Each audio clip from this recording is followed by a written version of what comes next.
Hoy vamos a estar hablando de un hermoso tema, ¿no?, bíblico, y vamos a comenzar. Señor, te damos gracias por tu misericordia, por tu amor, por tu bondad, por tu perdón absoluto, porque tú en tu gracia perfecta nos permites estar aquí, en esta tu casa. Te pido, Padre Dios Todopoderoso, en el nombre de tu Hijo amado Jesucristo, por el poder de tu Santo Espíritu, que tú nos instruyas en tu palabra, que tú nos hables a través de ella, que tú nos muestres el camino, Señora, en el cual tú deseas que nosotros sigamos. En el nombre de Cristo Jesús nos acercamos a ti y te agradecemos por otro día más de vida, por darnos la oportunidad de estar aquí en tu casa para adorarte, glorificarte y honrarte. En el nombre de Cristo abrimos nuestros corazones a la palabra que ya tú hablaste, para que tú nos ilumines en el entendimiento, para nosotros poder vivir en conformidad a ella, en una vida rendida a ti. En el nombre de Jesús te damos toda la gloria. Amén. Y amén. Bueno, hoy vamos a estar hablando bajo el tema la afirmación divina sobre el descanso verdadero. Todo ser humano busca reposar, descansar de sus acciones. Vamos a ver qué Cristo plantea, cómo Cristo plantea el verdadero reposo, el verdadero descanso que el ser humano necesita. Yo invito a que vayamos a Mateo, el Evangelio según Mateo, y vamos a leer el verso, capítulo 11, versos del 25 al 30, y vamos a profundizar un poco en estos textos. Y antes de comenzar es interesante ver, Mateo, como bien saben, Leví, un hombre llamado por Dios, antes era recaudador de impuestos. Los recaudadores de impuestos en aquel tiempo tenían la habilidad taquigráfica de poder plasmar las palabras al mismo tiempo que una persona hablaba. Y en el Evangelio según Mateo, nosotros podemos observar las palabras no solamente inspiradas por el Espíritu de Dios, no solamente inspiradas por Dios, sino el registro exacto de las palabras de Cristo. El registro exacto. Mientras Cristo hablaba, Mateo plasmaba las palabras automáticamente. Y esto nos puede dar a nosotros una afirmación en la veracidad, la verdad de lo que está establecido en su palabra. Y quién es Cristo Jesús y lo que Él ha prometido para con nosotros.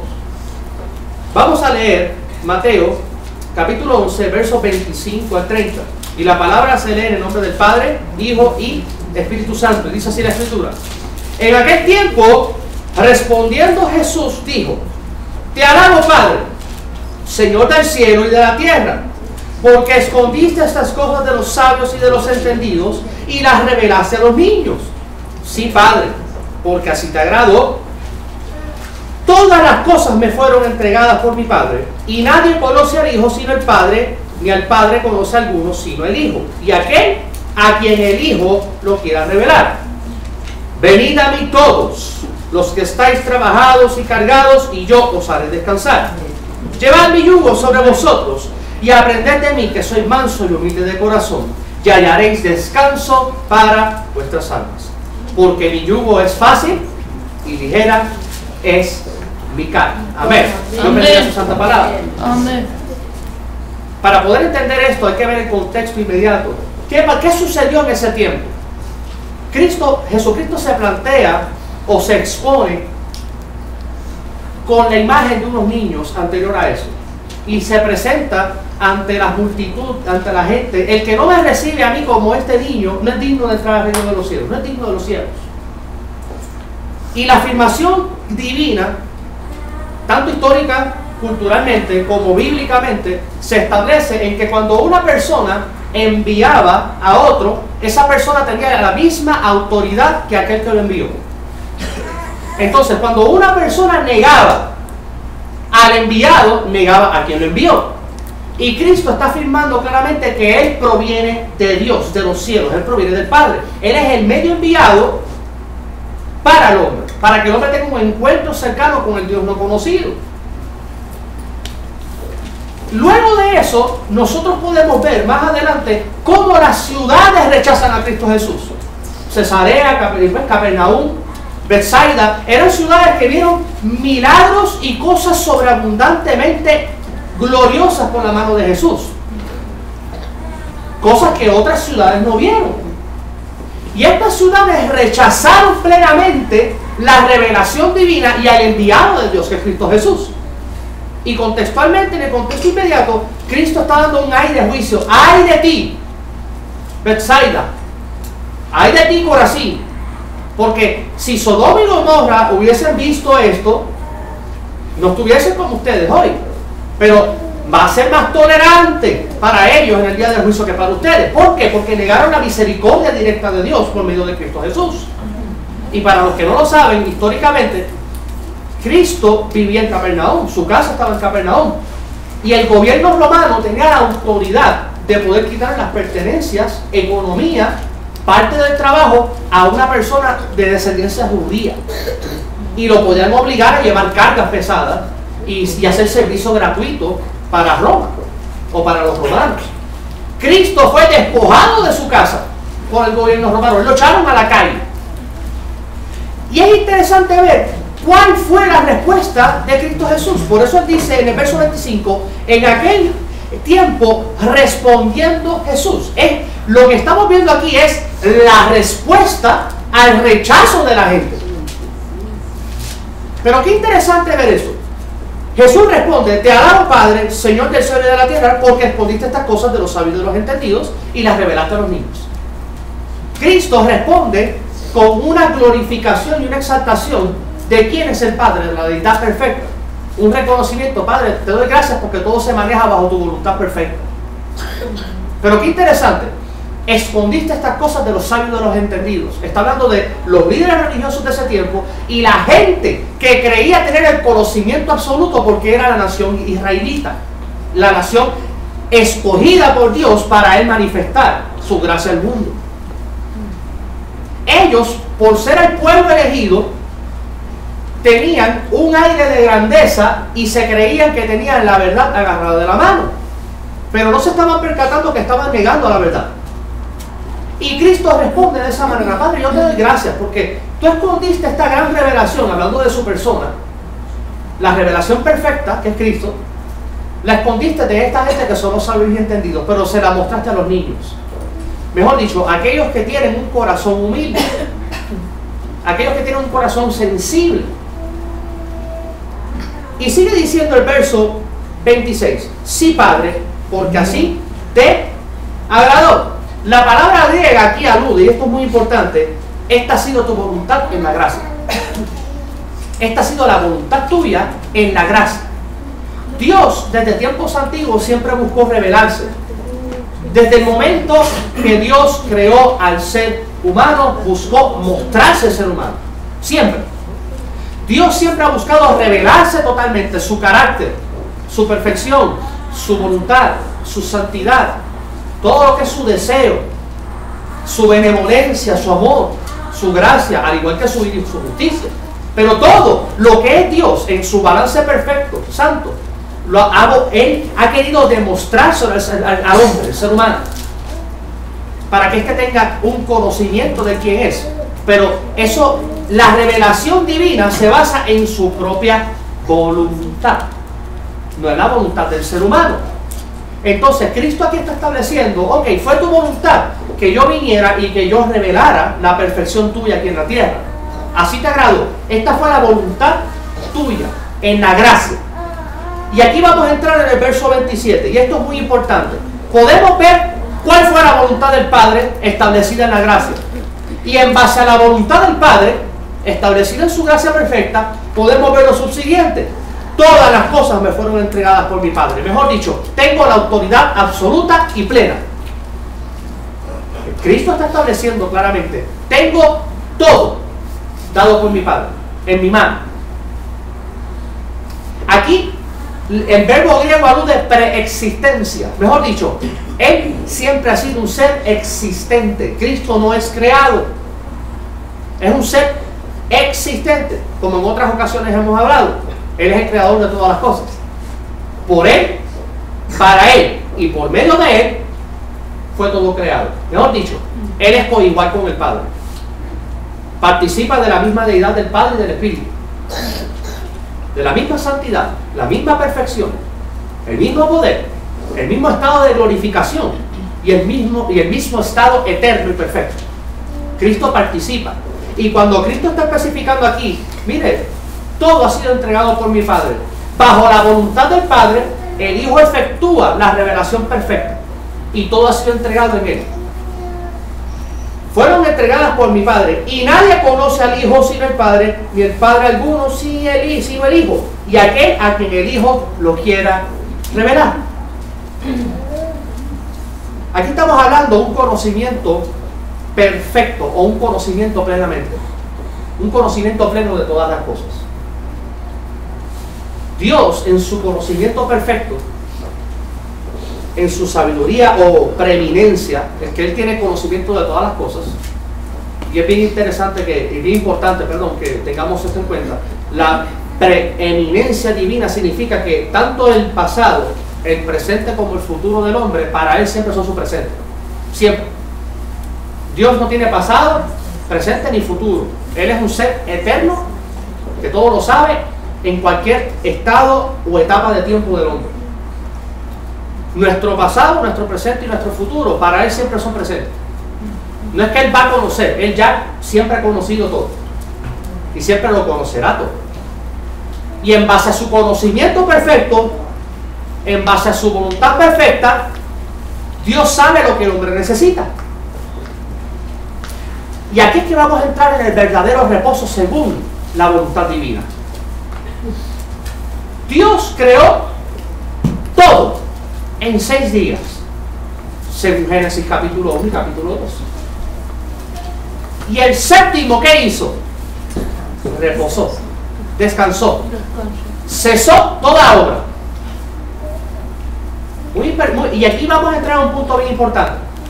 Dios, en su conocimiento perfecto, en su voluntad perfecta, así como Él descansó, Él sabe y conoce que el hombre necesita el mismo descanso. El hombre necesita un reposo. Y por eso Dios lo dejó establecido también en la ley.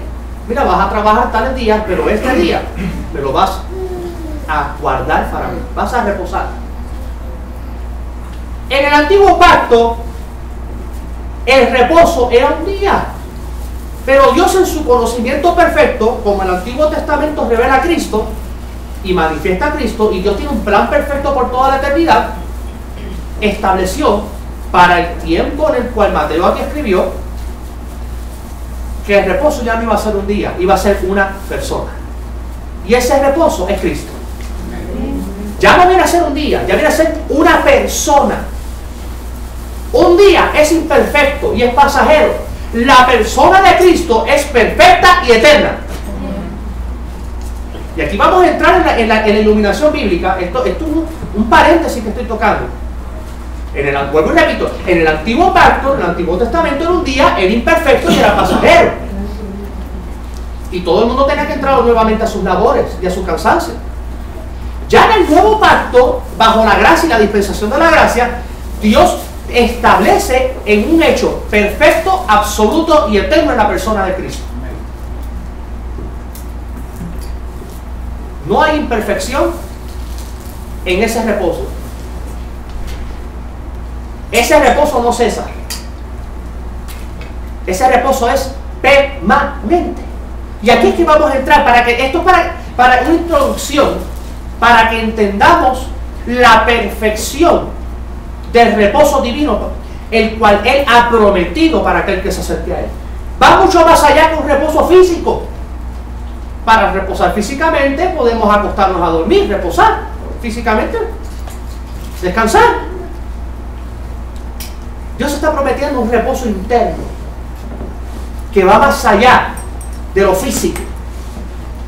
Es un reposo mental, emocional, espiritual, de toda carga que nosotros llevamos desde el momento que nacemos. Y vamos a ver, y esto para que usted y yo creamos fielmente en la perfección de ese descanso. Verso 28. Venid a mí todos los que estéis trabajados y cargados, que yo os haré descansar. Punto. Vamos a entrar aquí vamos a profundizar aquí un poco.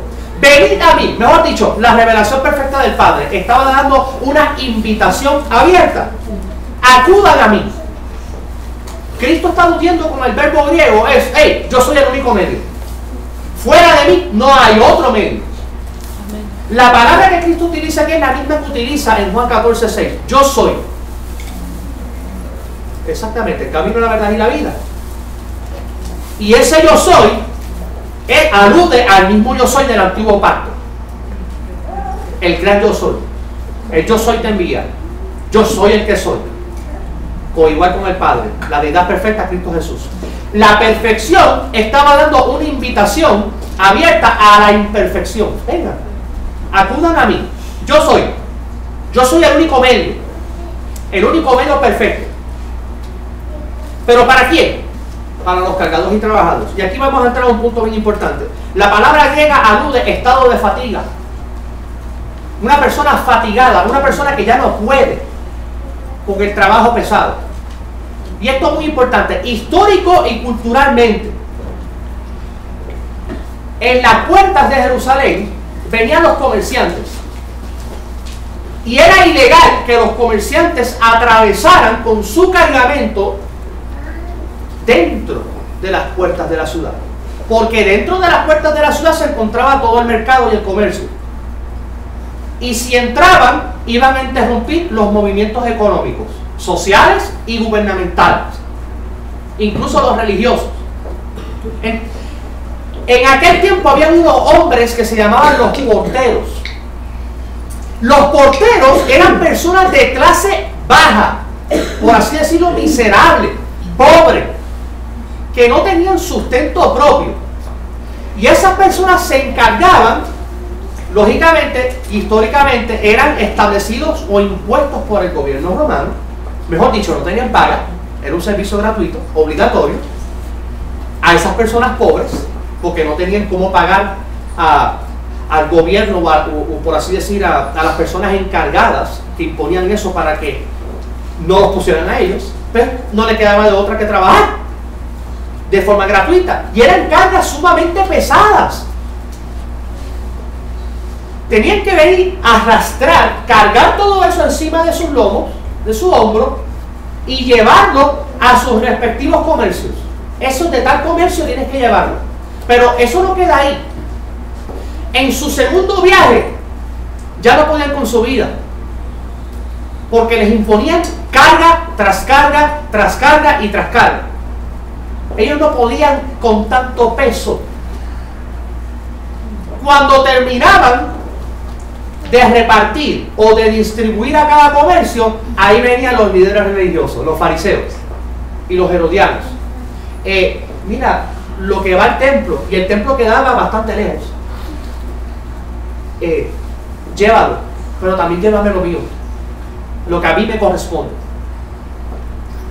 Estas personas tenían que cargar triple lo que le correspondía al templo y a los sacerdotes. Y aquí se cumple lo que Cristo dijo: ustedes imponen cargas pesadas y no le ayudan con un dedo a moverlas.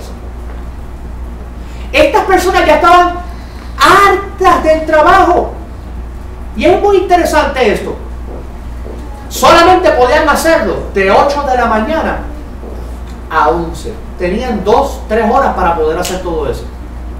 Y hay de ellos que no lo hicieran. Usted se puede imaginar la carga pesada que estos hombres llevaban en ese tiempo. Cristo estaba parado a la puerta observando el panorama. Observando el panorama. Acabamos de hablar que Dios se revela ¿a quién? A los niños. Gente humilde, con un corazón dispuesto, que reconoce su necesidad. Esa era la misma gente que le estaban imponiendo esas cargas pesadas. Y Cristo hace una invitación abierta: vengan a mí, ustedes que están fatigados, que ya no pueden con sus cargas. Ahora, la palabra carga, en el original griego alude varias cosas importantes que quiero tocar. 1, pecado. 2, el abuso nacional romano. 3, imposición religiosa. Y aquí hay 3 puntos que vamos a estar tocando en este texto. Ustedes que ya están trabajados y cargados. Primer punto, vida pecaminosa. Cada uno de nosotros, cada ser humano, no puede negar el pecado en su vida. No puede negar que es una raza caída. Tiene una naturaleza caída que se manifiesta distintivamente. Se ramifica el pecado en muchas áreas, pero es pecado. Y el pecado, bíblicamente, es una carga. Aquí en la misma palabra que el apóstol Pablo usa en Gálatas capítulo 6, sobrellevaos las cargas los unos de los otros. La misma. Es una carga emocional, mental, por una vida pecaminosa. Entonces, cada ser humano carga con eso. Cristo está ofreciendo aquí un refrigerio para aquellas personas que viven una vida pecaminosa. Aquellas personas que viven una vida inmoral. O que han tratado de vivir una vida moral, pero no pueden. En sus propias fuerzas. Cristo lo está ofreciendo a cada ser humano. Ven que yo te voy a ayudar con esa carga pesada que tú no sabes tratar con ella. Yo te voy a ayudar con ese problema interno, el cual tú no sabes por qué lo tienes, no sabes por qué lo estás cargando y lo estás llevando. Yo te voy a ayudar. Ven a mí. Habla del pecado, de esa carga. No solamente del pecado, también estamos viendo el abuso nacional romano. En aquel tiempo, como bien se sabe, el pueblo de Israel estaba bajo cautiverio de Roma. Roma gobernaba sobre ellos. Y como dije al principio, los romanos tenían el derecho legal de quitar cualquier cosa o de imponer cualquier carga a un judío, siempre y cuando éste no fuera de una clase social alta o gubernamental. Pero si éste no era parte de la clase social alta o gubernamental, pobre de él. Pobre de él. Si nosotros traemos esto al contexto de hoy, contemporáneamente, tanto el pecado sigue existente y seguirá existente hasta que Cristo ya renueve todas las cosas, nos arrebate, venga en su reino milenial y establezca todo en el fin. El gobierno, todo gobierno en todo país impone cargas a la gente, y los que más sufren son las personas de escasos recursos y clase media. Hay que ser honestos. En cada país pasa igual, y en todo tiempo ha pasado igual, desde Caín en adelante, que fue el primer hombre que estableció un gobierno. Si nosotros seguimos viendo, no solamente tiene que ver con la carga del pecado o con la carga gubernamental, abuso religioso. Estos líderes religiosos estaban abusando de las personas, los cuales no podían, por así decirlo, sobrellevarse ni ellos mismos, y le estaban imponiendo cargas que ellos no podían llevar. En aquel tiempo se creía que mientras más servías a Dios, más agradable le eras a Él. Sabemos bíblicamente que eso es un pensamiento errado. Es un error total. Ningún ser humano, por mejor o mayor servicio que le preste a Dios, va a ser agradable a Él. Lo que verdaderamente agrada al corazón del Padre es la vida y la obra de Cristo Jesús en la vida del creyente. Si una persona creyente en Cristo quiere ser agradable a Dios, debe de rendir su vida al medio que Dios escogió, Cristo Jesús, para que de esa manera el Espíritu Santo sea viviendo la vida de Cristo en nosotros. ¿Eso le es agradable a Él? Eso sí. Pero los esfuerzos personales, los servicios religiosos, de nada sirven. Se lo aclaro. Sirven para algo, pero para agradar a Dios no.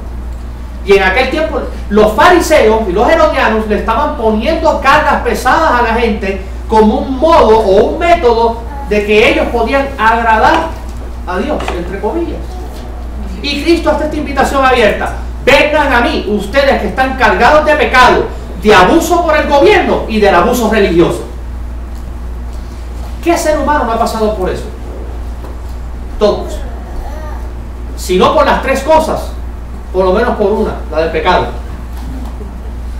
Que esa no la podemos negar nadie. Son cargas pesadas. Y de todas estas cargas, ¿sabe cuál es la más pesada? La del pecado. La carga del pecado. No reconocer nuestras faltas ante Dios y nuestra rebelión ante Dios. Es una carga pesadísima. Pero Cristo en su gracia, en su preeminencia y en su sabiduría perfecta y en su voluntad eterna, ofrece ese descanso. Vengan a mí, ustedes que están trabajados y cargados, que yo qué, los voy a hacer descansar. La palabra descansar en el original griego significa rejuvenecimiento. Rejuvenece a una persona. Mejor dicho, renovar las fuerzas. Esta palabra trae el pensamiento o trata de ilustrarnos a nosotros cuando venimos cansados, reposamos un largo tiempo y nos levantamos con nuevas fuerzas. Eso lo podemos experimentar físicamente, pero aquí Cristo está haciendo una promesa mucho más allá que lo físico. Vamos a ver qué sigue diciendo. Verso 29. Llevad mi yugo sobre vosotros y aprended de mí, que soy manso y humilde de corazón, y hallaréis descanso para vuestras almas. El yugo, históricamente y culturalmente, tenía dos significados: sujeción y aprendizaje. Cristo aquí está comunicando: sujétate y déjate instruir. Esto es muy importante. Cada uno de nosotros, todo ser humano, necesita dirección. Y para poder ser dirigido, necesita sujetarse. En aquellos tiempos, como hoy en día, el yugo se utiliza en el ganado o en la tierra. Obligatoriamente tiene que ponerse en el ganado. Dos bueyes se ponen en la tierra para que estos aren la tierra, hagan surcos, para que la persona pueda sembrar y luego en un tiempo definido cosechar el producto que sembró. No solamente aquí tipificaba sujeción y aprendizaje, ese es el mensaje expuesto, pero detrás de eso se encuentra algo muy importante. Uno, el yugo tenía la utilidad de unir dos animales. Vamos a empezar por ahí. Unidad. No solamente unidad. Otro punto importante: dirección. Un animal no podía irse por encima del otro o más adelante que el otro. Tenían que ir al mismo paso, al mismo tiempo, a un mismo lugar y dirigidos por la persona desde la parte de atrás. No solamente eso, esto es muy importante.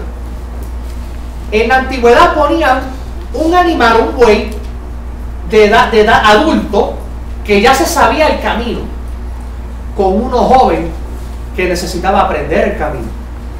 Entonces, ¿qué Cristo quiere comunicarnos aquí? Aquí lo que Cristo quiere comunicarnos es: hey, el verdadero descanso en la vida de una persona consiste en acudir a Él para ser dirigidos por Él en base a nuestra sujeción a Él.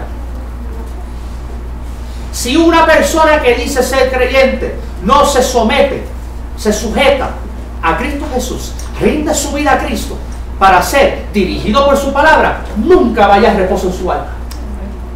Por eso Cristo está especificando aquí: y hallaréis reposo para vuestra alma. La palabra alma, del griego psiquis, de ahí viene la palabra psicología. Habla de pensamiento, voluntad y emoción. Y esto es muy importante. Cristo nos está ofreciendo a nosotros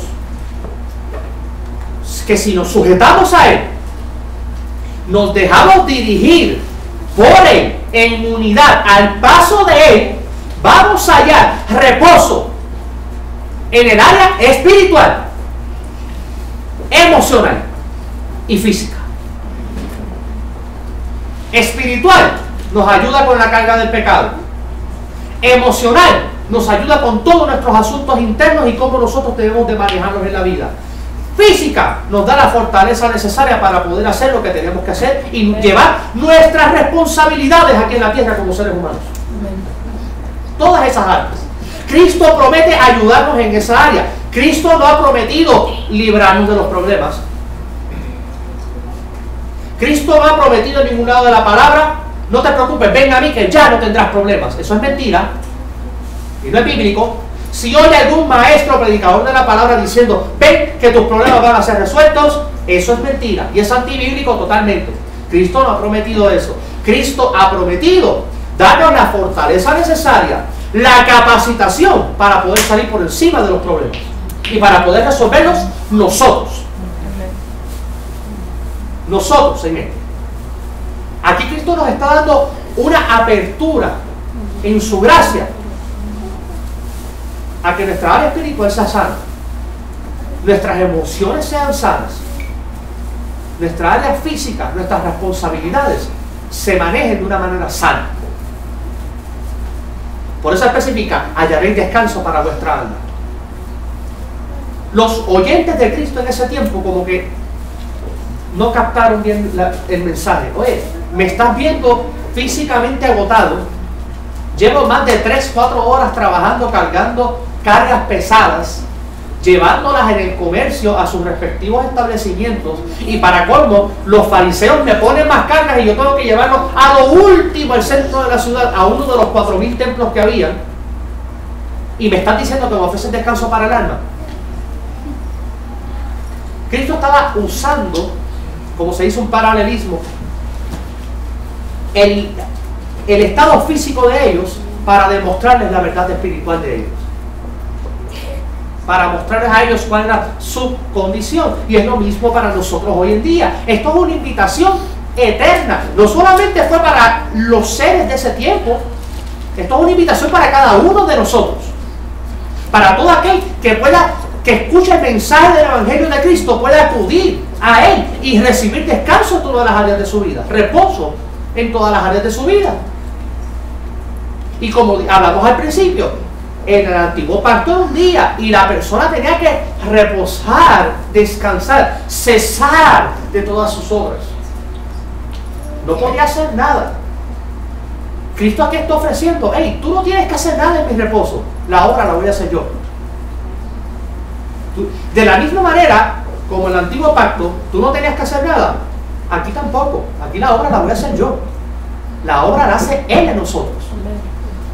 Entonces, en base a la perfección divina, en base a su santidad perfecta y a su voluntad gloriosa, Dios ha prometido, por medio de Cristo Jesús, hacer la obra en cada uno de nosotros si acudimos a Él. Restaurar, sanar todas las áreas de nuestra vida que necesitan esa reestructuración en base a la voluntad de Él. Nacemos rotos, nacemos sucios, nacemos corruptos, nacemos caídos, y Él en su gracia nos recibe, nos invita, nos recibe, nos acepta y nos transforma. Pero la obra la hace Él, no nosotros. Seguimos viendo: llevad mi yugo sobre vosotros y aprended de mí, que soy manso y humilde de corazón, y hallaréis descanso para vuestras almas. Aquí ya entendimos que es estar en su escuela de aprendizaje. Y es interesante ver cómo Cristo ofrece ese refrigerio, aligerar nuestra carga. Pero ¿cómo? Él está haciendo una invitación abierta, pero añade manso y humilde. Yo soy manso y también soy humilde, para que en esa invitación todo aquel que venga pueda decir: no, en Él yo estoy seguro. Yo estoy seguro que lo que Él va a hacer no me va a hacer daño alguno. El cambio, la transformación y la carga que Él va a quitar de mí, lo va a hacer de una manera correcta. Por eso que Cristo especifica su carácter: manso y humilde. Punto importante: la palabra humildad en sí, el concepto es estimar a cada uno, no mayor, no menor, perdón, sino mayor que a sí mismo. Es interesante ver el carácter de Cristo. Cristo estaba estimando a su creación como a mayor que Él. Por eso Él mismo especificó: yo no vine a ser servido, vine a servir. Y de la única manera que una persona puede servir a otra es estimando a la otra mayor que a sí. Cristo estaba estimando a la creación como algo mayor que a sí mismo. Pero no significa que era mayor que Cristo, no. Pero como Cristo lo miraba, así era, para poder servir en gracia y amor. Y Cristo en su servicio perfecto hace esa invitación.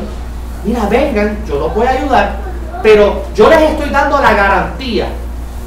La palabra manso y humilde es una garantía de su trabajo en nosotros. Él va a garantizar, punto importante, no solamente que va a quitar nuestras cargas, sino que lo va a hacer de una manera útil, buena y gentil. Significa que toda carga de pecado, todo abuso emocional, físico que hayamos recibido, hasta religioso, Dios promete que cuando acudimos a Él, Él nos va a aligerar la carga, nos va a restaurar, nos va a ayudar, nos va a dar reposo en sus fuerzas, no en las nuestras, de una manera útil,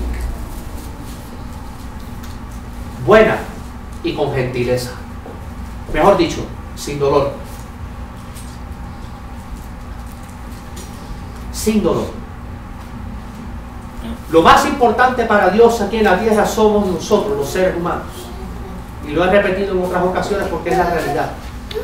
Usted y yo somos lo más importante para Él. Y Cristo aquí está estableciendo la importancia que usted y yo tenemos para Él.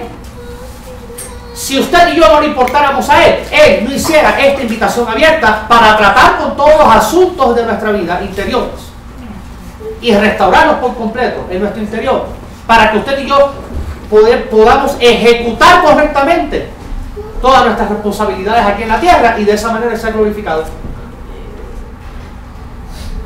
Llevad mi yugo sobre vosotros, que soy manso y humilde, y hallaréis descanso para vuestras almas.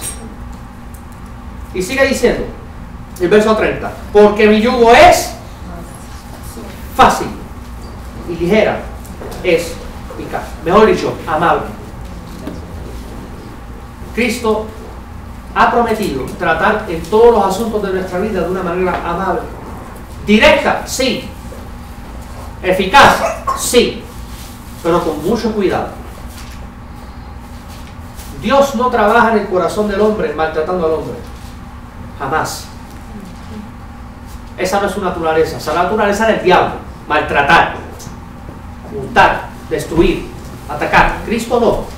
La naturaleza de Cristo Jesús, gentil, amorosa, cuidadosa, con tacto, con cuidado nos trata. Y Cristo aquí nos está ofreciendo que nosotros acudimos a su invitación, a su llamado. Hay una garantía de que Él lo va a hacer correctamente y va a trabajar perfectamente en todas las áreas de nuestra vida. Espiritual, emocional y física. Cada una de las áreas las va a trabajar correctamente. Pablo mismo especificaba, yo estoy convencido de esto, Filipenses 1:6, que el que comenzó la buena obra en vosotros, la va a culminar. ¿Por qué Pablo estaba tan convencido, el apóstol? Era una convicción interna con evidencias externas, porque él lo experimentó, así como muchos creyentes lo hemos podido experimentar hoy en día. Si cada uno de nosotros entendemos la eficacia de la palabra de Dios, la perfección que ésta tiene y las promesas que Dios ha dado en ella para con nosotros, su iglesia, acudimos en fe, apropiándonos de ello, nuestra vida fuera muy diferente. Muy diferente. Una vida totalmente organizada y establecida, madura, sana en todos los aspectos de nuestra vida, emocional, espiritual y física. Dios se preocupa en todas las áreas. La teología llama la tricotomía. Somos espíritu, alma y cuerpo. A Dios no le interesa más mi espíritu que mi alma y mi alma más que mi cuerpo. Las tres áreas le interesan igual. Las tres áreas. Todas las áreas de mi vida y de su vida a Dios le interesan. Y por eso Él ha hecho esta invitación abierta para que cuando acudamos a Él, Él va a trabajar en todas las áreas de nuestra vida eficazmente. Y esto hay que creerlo. Porque Cristo no miente. Quiero tocar unos principios de aplicación. Con esto vamos a culminar. ¿Cómo se puede descansar en Él? ¿De qué manera usted y yo podemos descansar en Cristo? Uno, acudiendo a Él. La revelación perfecta del Padre y su voluntad. Ninguna persona que no acuda a Cristo va a poder encontrar el verdadero descanso interno. Jamás. Cristo es el medio elegido por Dios para dar el descanso perfecto al hombre. De no ser así, ningún hombre va a encontrar el verdadero reposo, la verdadera satisfacción. Primer principio, acudiendo a Cristo, pero ¿de qué manera? Uno, reconociendo su soberanía. Una persona que dice ser creyente en Cristo y no reconoce la soberanía de Cristo, no está creyendo en el Cristo verdadero. No está creyendo en el Cristo verdadero. El Cristo verdadero, el Cristo de la Biblia, es un Dios soberano, creador de todas las cosas, conocedor de todas las cosas y perfecto en todas las cosas. Entonces, una persona que no cree y reposa en la soberanía perfecta de Dios en Cristo Jesús, no está creyendo en el Dios de la Biblia. El Cristo que yo creo es soberano. Jesucristo es soberano. Y como Él ninguno. Ese es el Dios de la Biblia.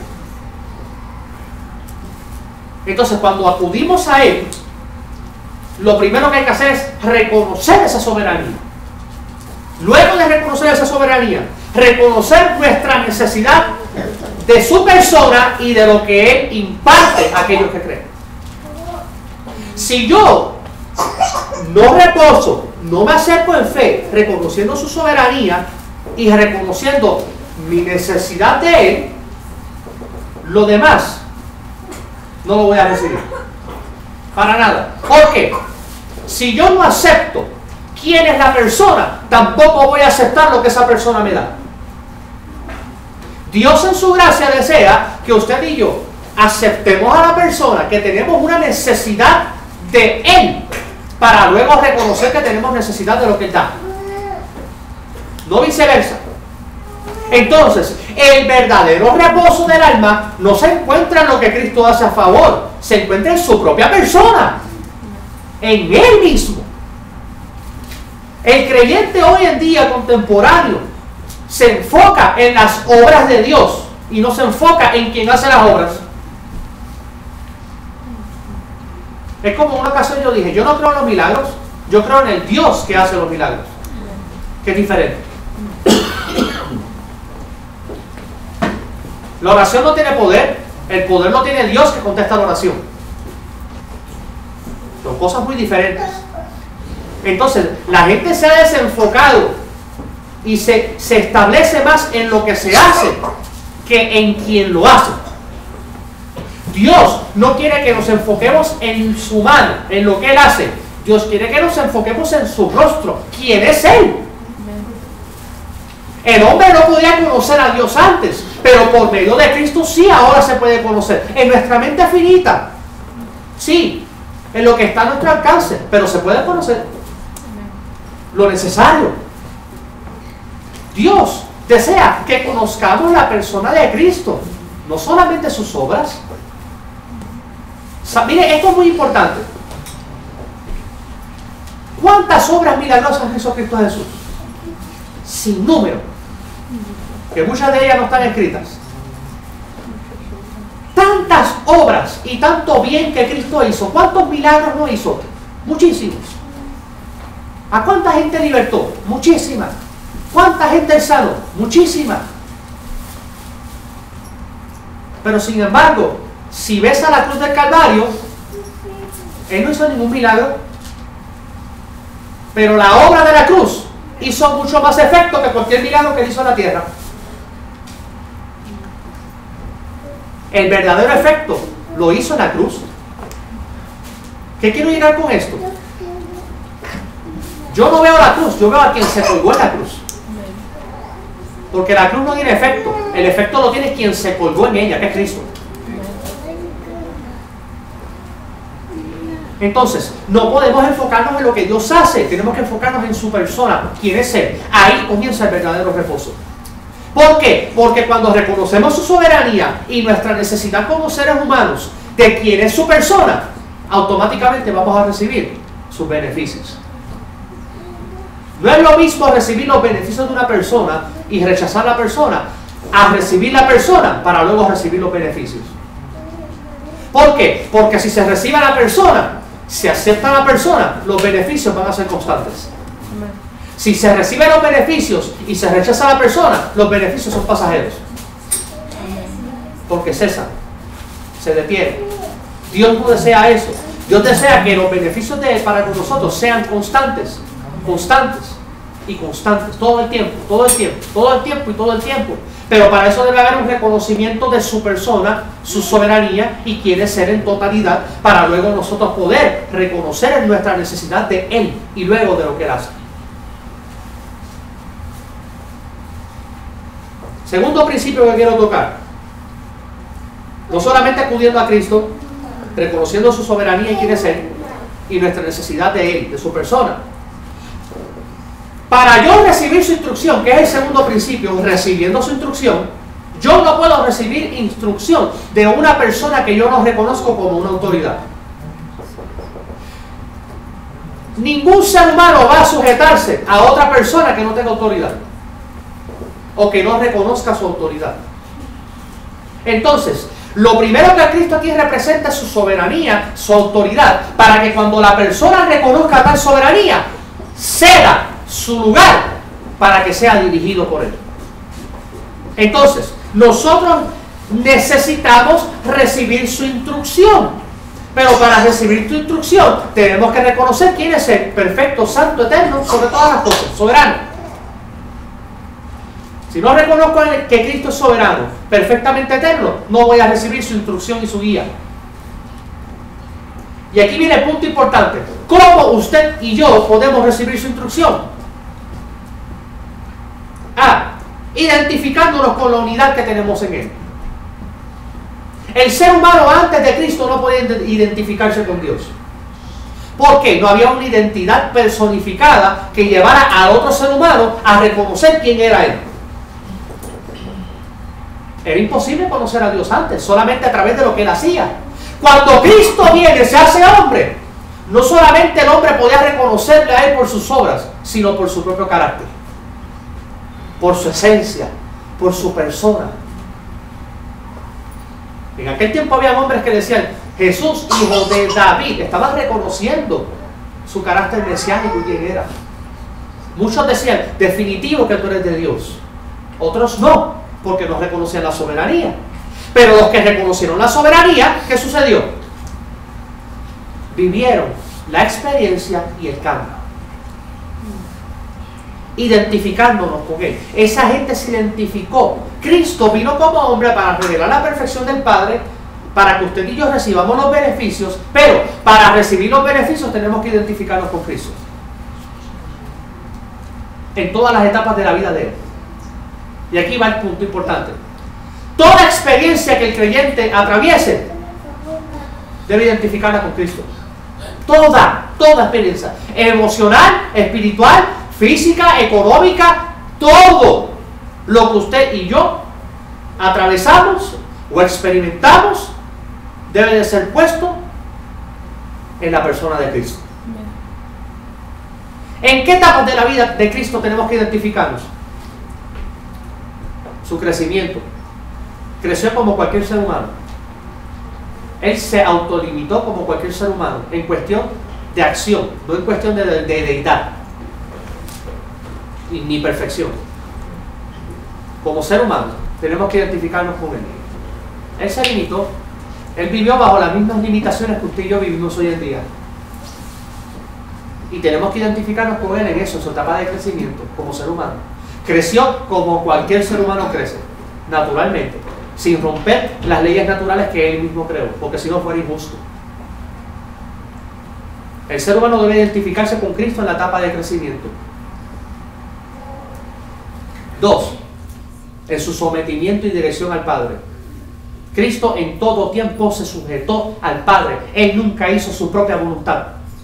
Hizo la voluntad del que lo envió. 3. Viviendo una vida plena, llena del Espíritu de Dios. Cristo vivió rendido al Padre, haciendo la voluntad del Padre, pero solamente se puede llevar a cabo viviendo rendido al poder del Espíritu Santo.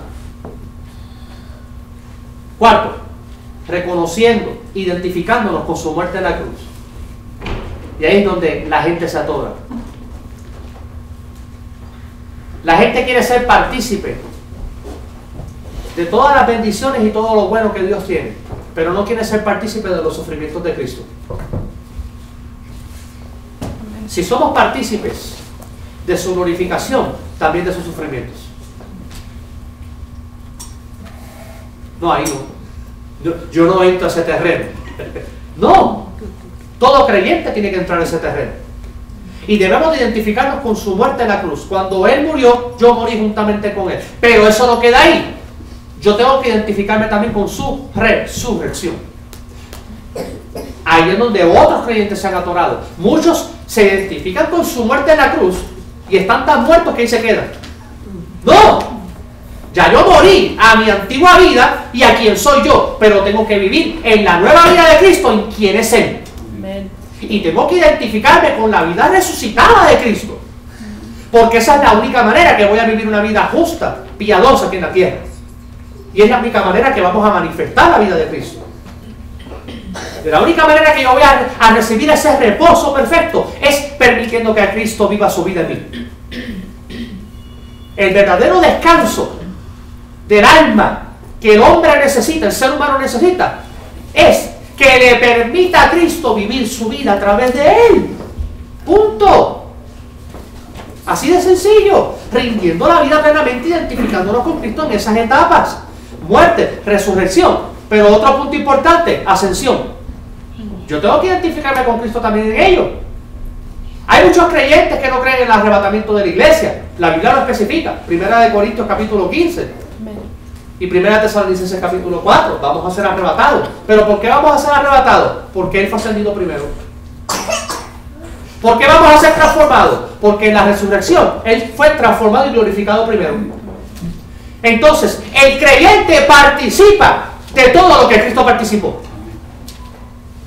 Y el creyente debe identificarse con Cristo en todas las etapas de Cristo Jesús. En todo. Nacimiento, crecimiento, muerte, resurrección y ascensión. ¿Por qué ascensión?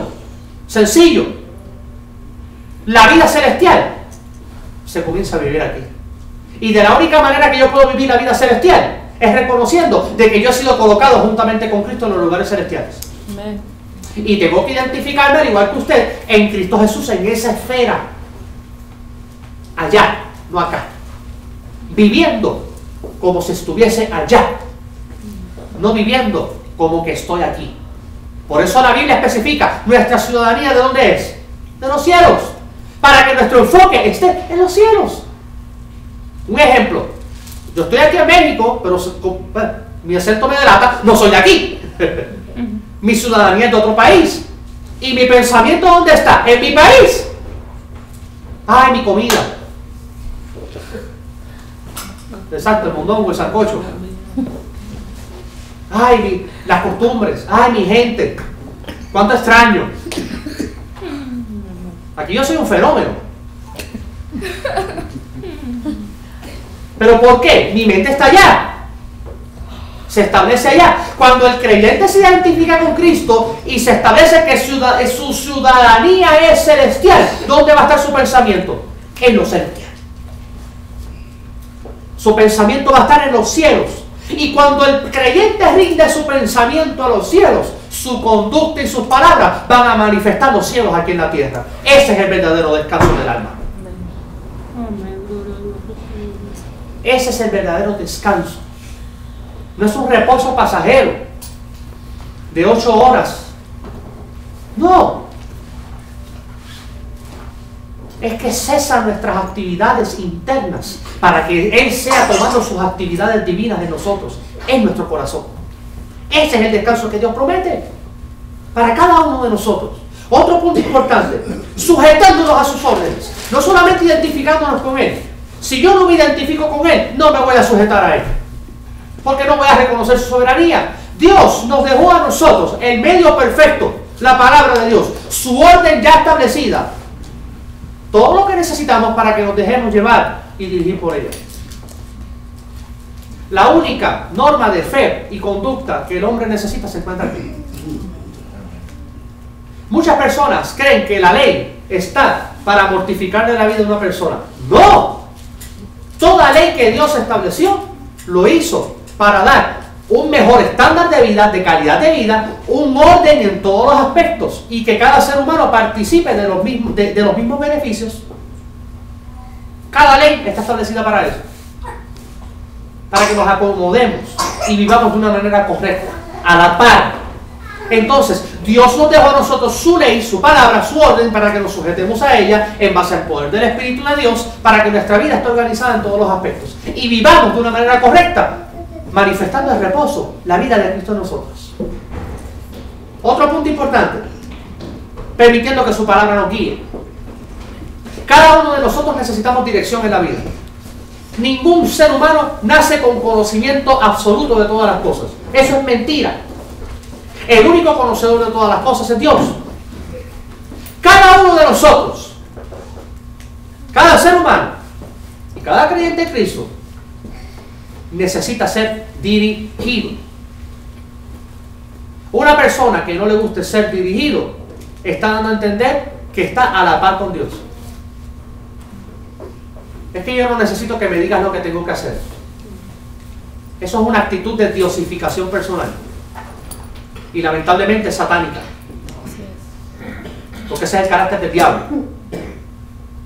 Un carácter cristocéntrico se sujeta y se deja dirigir. Cristo, siendo Dios, se sujetó y se dejó dirigir por el Padre en base a la plenitud del Espíritu de Dios en él. Entonces, si el creyente en Cristo quiere buscar un reposo perfecto y eterno en Dios y no se deja dirigir, está dando a entender que es mejor que Cristo. Si Cristo lo hizo, es porque así funciona. Si Cristo así lo hizo, es porque es la manera correcta y es la manera eficaz para que cada cual lo hagamos. Ejemplo os di, para que como yo hice, vosotros hagáis. Juan 13:15. Cristo nos dio el ejemplo perfecto, nos dejó el camino trazado para que caminemos en él. De la misma manera como él hizo, hagamos nosotros. Otro punto importante, y culminamos, siguiendo su ejemplo de vida en humildad y mansedumbre. Cada uno de nosotros va a alcanzar el verdadero refrigerio del alma, rindiendo la vida plenamente a Cristo Jesús. Ese es el verdadero refrigerio, ese es el verdadero descanso. Anteriormente era un día, hoy es una persona. ¿Y por qué una persona? Porque es la persona de Él, en su gracia infinita, perfecta, morando en el creyente. Y cuando éste se rinde, como es una persona que es Cristo Jesús el descanso, va a vivir el descanso. De las cargas del pecado, de cualquier carga gubernamental o cualquier afán de la vida, y de cualquier carga o imposición religiosa. Todo esto que está aquí es el panorama de lo que Cristo ofrece, que está en contra de lo que los líderes religiosos de ese tiempo hacían, que podemos ver en los versos subsiguientes del capítulo 12 en adelante. Capítulo 12, verso 1 en adelante. Hay una contienda entre Cristo y los fariseos en base al día de reposo. Y Cristo le da más importancia al ser humano, dándole a entender a ellos: ¿quién de vosotros, si tiene una oveja y esta cae en un precipicio, no la va y la recoge y le echa mano? La pregunta era lógica. ¿Pero por qué? Los fariseos, los líderes religiosos de ese tiempo, igual que el gobierno, le estaban dando importancia a los bienes materiales. Las ovejas significaba dinero. Y Cristo está especificando: no vale más este hombre, el de la mano seca, en el templo. Este hombre no vale más que una oveja. Poniendo las cosas en una balanza. Todo esto en conjunto con el ofrecimiento que Cristo hace, nos da a entender a nosotros la importancia que tenemos para Dios. Y que Dios desea que toda carga en nuestra vida de pecado, cualquier tipo de abuso, cualquier tipo de choque emocional, sea espiritual, cualquier achaque físico, Él está para aliviarnos esa carga. Yo no te puedo garantizar cómo lo va a hacer, pero sí te puedo garantizar que lo hace. Yo no puedo garantizar cómo Él va a obrar, pero sí puedo garantizar que sí obra. Yo no te puedo garantizar que va a ser espontánea, pero sí te puedo garantizar que va a ser perfecta. ¿Por qué? Porque proviene de un Dios perfecto que estableció todo en su palabra perfecta y obra en conformidad a su propia perfección. ¿Quieres vivir una vida de descanso? Rinde tu vida a Cristo. ¿Quieres vivir una vida en la cual estés libre de toda carga? Acude a Él, porque Él ha prometido aligerarla y darte y equiparte para que puedas caminar correctamente y cumplir con todas las funciones aquí en la tierra. ¿Y por qué lo creo? Porque Él no miente. Porque Él es verdad.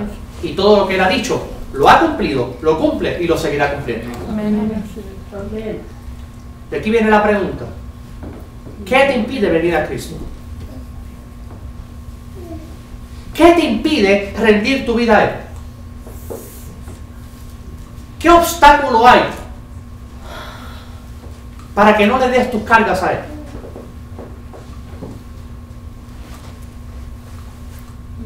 ¿Qué te está atorando, aguantando o refrenando para que no acudas a sus brazos y a su invitación perfecta? Para que toda carga en tu vida sea quitada. Sea lo que sea, no es mayor que Cristo. Sea cual sea el estorbo, sea cual sea la carga, no es mayor que Él. Si Cristo fue capaz de cargar en la cruz del Calvario los pecados de toda la raza humana, la maldad y el juicio de toda la raza humana, ¿no será capaz de equiparte y ayudarte con algo tan mínimo que estás atravesando? Sí. Acude a Cristo Jesús y tu vida va a ser diferente. Oremos. Amante Padre Celestial, Dios Todopoderoso, te damos gracias por tu misericordia y tu bondad. Te agradecemos, Dios, porque tú en tu perfección has prometido en tu palabra que nos darías reposo y descanso. Y hemos comprendido que el verdadero descanso se encuentra en tu persona.